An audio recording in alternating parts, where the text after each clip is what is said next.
Nanawagan ng palasyo pati ng ibang opisyal ng gobyerno na iwasang gamitin ang mga kababaihan bilang paksa sa kalaswaan.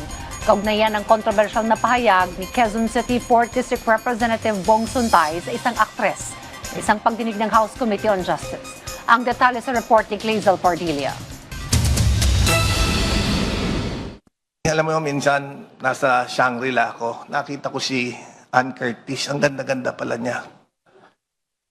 May desire sa loob ko na nag-init talaga. Na-imagine ko na lang kung anong pwedeng mangyari. Pero siyempre, hanggang imagination na lang yon. Pero, di naman siguro ako pwedeng kasuhan dahil kung ano-ano ina-imagine ko eh. Ang mga pahayag na yan ni Quezon City 4th District Representative Bong Suntay, inalmahan at umani ng batikos. Hindi nababagay na ganun dapat yung ginagawa ng mga tao sa Kongreso. Paul po, Paul. Dapat ang babae, sir? Minamahal po. Kung asawa mo siya, ma'am, ang sabihin mo? Yon? Opo. Pag uwi ko sa bahay, hihiwalayan ko na. Bastos eh. Nanggalaiti rin sa galit si Jasmine Curtis Smith, ang kapatid ng aktres na si Ann Curtis. Sa kanyang ex-account, tinawag ni Jasmine na disgusting at kadiri ang malaswa umunong pahayag ni Suntay. Ayon sa Malacanang, wala naman problema kung nasa isip lamang ang pagpapantasya. Pero sa oras na ibulalas at ipagmalaki na ito sa publiko, maituturing na raw na krimen yan.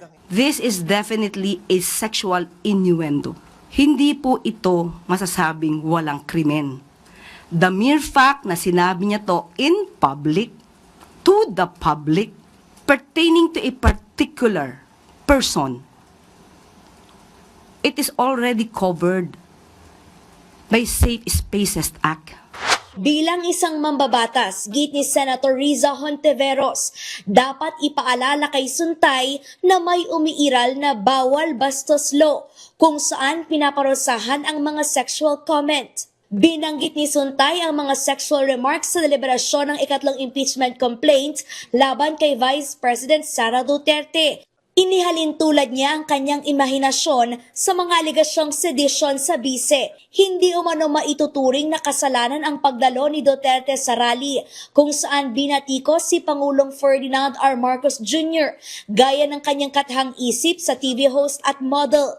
Dagdag ni Suntay sa isang interview, maituturing pa itong compliment o papuri. Pero ang tugon dyan ng palasyo, Na-offend ako para sa lahat ng kababaihan. Lalo na kung ipagmamalaki pa na karangalan ng isang babae na siya ay pagpantasyahan. Dapat pa bang ipagpasalamat na ang lalaki ay nag-iisip ng malaswa sa iyong pagkababae?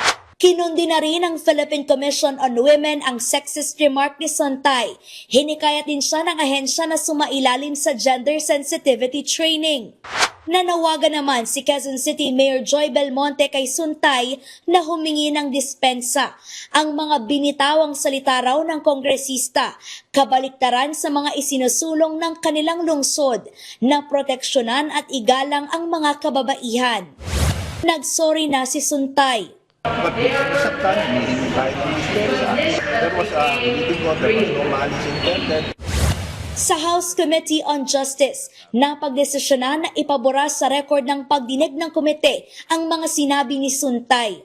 Madam Chair, I would like to have those statements stricken from the record. Clazel Pardilia para sa Pambansang TV sa Bagong Pilipinas.